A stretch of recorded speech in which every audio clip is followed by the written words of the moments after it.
Kur bie nata më pëlqen të bëj një shëtitje në kopsht. Mos mendoni se jam i pasur. Një kopsht si ky imi e keni dhe ju të gjithë.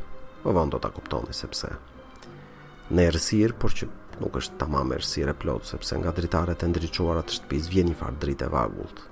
Në errësirë pra unë ec në përlëndinën e tij të vogël, me këmbë të zhytura paksa në barë dhe mendoj. Duke menduar, ngres sytë e shikoj nëse qielli është pare, dhe kur ka yje, i vëzhgoj ata duke pyetur veten për shumë gjëra. Por ka edhe net kur nuk i bëj pyetje vetes. Yjet qëndrojnë atje lart si për meje si të shushatur dhe nuk më thon asgjë. Isha djalë kur, duke bërë shëtitjen time të natës, pengova diku, me që nuk shihja ndajza një shkrepse. Mbi sipërfaqen e sheshtë të lëndinës, pash një të dalë që më duket çuditshme. Mendova se aty do të kishte punuar kopshtari dhe të nesërmen do ta pyesja pse i kishte lënë dheun ashtu të ngritur. Në mëngjes thira kopshtarin, quaj Giacomo. I thash, ç'ke bërë natë kopsht që ka mbetur një si gung në livadh? Mbrëmë u pengova aty, ndërsa sot sapo zbardhi drita e pash. Është një gung e ngushtë, picigjate që ngjan se një kodërvar. A mund të më thuash ç'po ndodh kështu? Nuk duket, por është një var i sapo mbuluar, zotëri, më tha kopshtari Giacomo. Sepse dje zotëri ka vdekur një miku yt. Ishte e vërtet. Miku im i ngushtë 20 vjeçar, Sandro Bartoli, kishte rënë nga mali. Koka ishte bërë copash dhe kishte vdekur. Dhe me këtë ti do të thuash që miku im është varrosur këtu? I tha Giacomos. Jo, më përgjigj. Miku juaj, zoti Bartoli. Ai fliste kështu sepse i përkiste brezit vjetër, prandaj ishte kaq i mirësjellshëm. Miku juaj është varrosur në këmbë të malit, që ju e dini. Por këtu, në kopsht, lëndina është ngritur vetë, sepse ky është kopshti juaj, zotëri. Dhe gjithçka ndodh në jetën tuaj, zotëri, do të lërë gjurmë pikërisht këtu. Iki këtë lutem, këto janë bestytnit kota, i thash. Të lutem sheshoja atë gung. Nuk e bido, zotëri, më përgjigj. Asnjë mik kopshtar si unë nuk do të mund t'ja dilnin ta rafshonin. Dhe nuk bëri asgjë. Pirgu i dheut mbeti ashtu ndërsa unë kur binte nata, vazhdoja të shtisja në kopsht dhe her pas here më qëllonte të pengohesha atë gunga.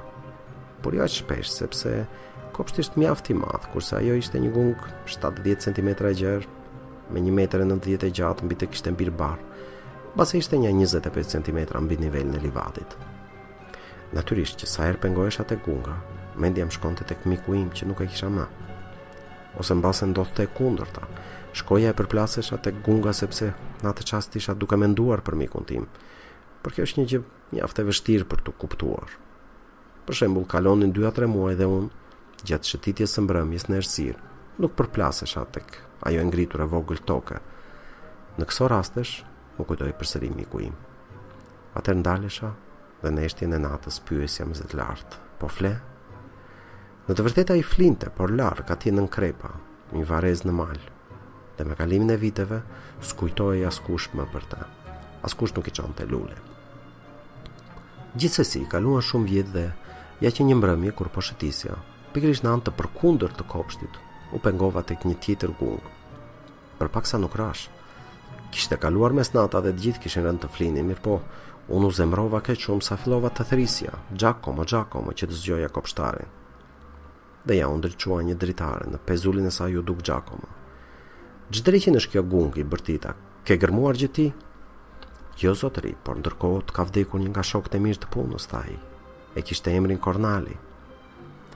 Mirë po pas sa kohësh u përplasa një gung të tretë dhe megjithse ishte natë e thellë, edhe këtë herë e thira Giacomo që po flinte.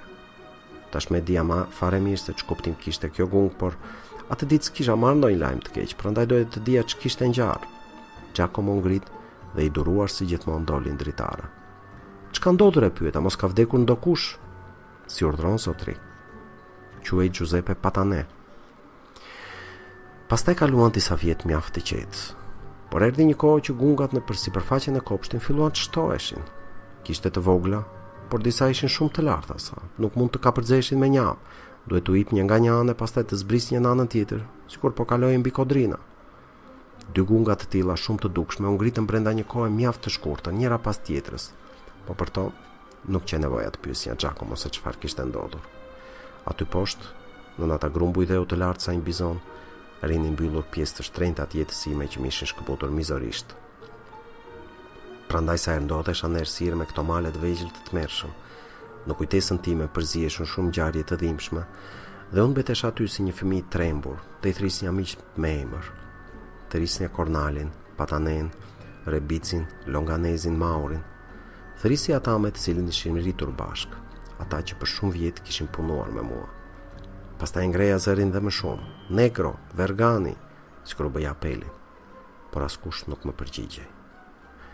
Kështu pak nga pak, kopshti im, që dikur kishte qenë i shesht dhe që mund të përshkojë lirshëm, ishte kthyer në një fushë beteje. Barka akoma, po lëndina hip në zbret në për një labirint malesh të vogla, gungash, të ngriturash e relievesh, se cila prej këtyre të ngritura i përket një emri. Çdo emër i përkiste një miku, dhe çdo mik i përkiste një varri të largët dhe një boshësie brenda meje. Pastaj, këtë verë, u ngrit një gung kaq e lartë, sa kur ju afrova profili saj mazuri pamjen e yjeve. Ishte e madhe sa një elefant, sa një shtëpiz, ishte diçka e frikshme për t'u ngjitur, diçka e rëpirë dhe ishte shumë më mirë të mos hipje mbi të për ta kapërdzyer, por t'i vije rrotu. Atë ditë nuk më kishte ardhur asnjë lajm i keq. Prandaj ajo grope re në kopsht, çuditi tej mase. Por edhe këtë herë mora vesh shpejt. Kishte vdekur miku im mi dashur i rinis. Midis nesh kishim shkëmbyer shumë mendime për të vërtetën e jetës. Së bashku kishim zbuluar botën, jetën, gjërat më të bukura, së bashku kishim zbuluar poezinë, pikturat, muzikën, malet. Prandaj ishte arsyeshme që për ta nxënë gjithë këtë lëndë të pafundme, qoftë edhe për mbledhas në mënyrë të sintetizuar, duhej spaku një mal i vërtet. Kur arriti puna der këtu drodha i rebeluar, jo, nuk mund të jetë kështu, thash me vete i trembur. Edhe një herë thira miqt me emër. Thira Kornalin, Patanen, Rebicin, Longanezin, thira Maurin, Negrin, Verganin, Segalan, Orlandin, Chiarellin, Brambilën. Sa po mbarova, unë dje një si përshpërim nate që po më përgjigjej po. Ju betojmë se ishte një farzëri që më thoshte po dhe që vinte ka një botë tjetër. Por base ishte vetëm zëri ndonjë zogu nate, sepse zogjve të natës u pëlqen kopshti im.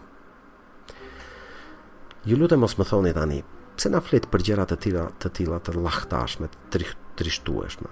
Edhe kështu jeta është kaq e shkurtër, kaq e vështirë, saqë është e kohë të kërkosh arsye të tjera për t'u hidhëruar. Do të ishte budallallëk. Në fundit këto janë trishtimet e tua, nuk na interesojnë ne. Ato kanë të bëjnë vetëm me ty.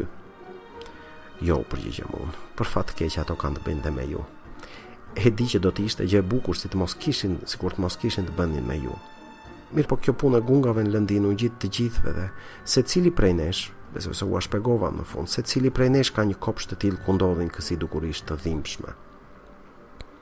Është një histori e vjetër që nga zanafi e shekujve dhe do të vazhdoj të përsëritet edhe për ju. Dhe nuk është një shaka e vockë letrare, por pikërisht kështu jam punët.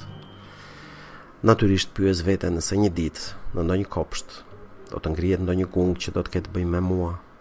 Qoftë edhe një gung e vockële, e kategorisë të dytë atë të tretë, një rrudh toke që mezi duket në lëndine, që ditën, kur dielli të bjerë, nuk do të duket. Por gjithsesi, një njeri në botë, të paktën një, do të pengohet në të. Mund të ndodhe edhe që për shkak të karakterit tim të prapë, të vdes si qenë në fund të një korridori të vjetër e të shkret. Megjithatë, atë mbrëmje, dikush do të pengohet tek gunga e vogël që është ngritur në kopsht. E do të pengohet edhe një natë më pas. Dhe çdo herë, më falni por e kam këtë shpresë, çdo herë do të mendoj me një grim keqardhje, do të mendoj për një fart tipi që quhej Dino Buzzati.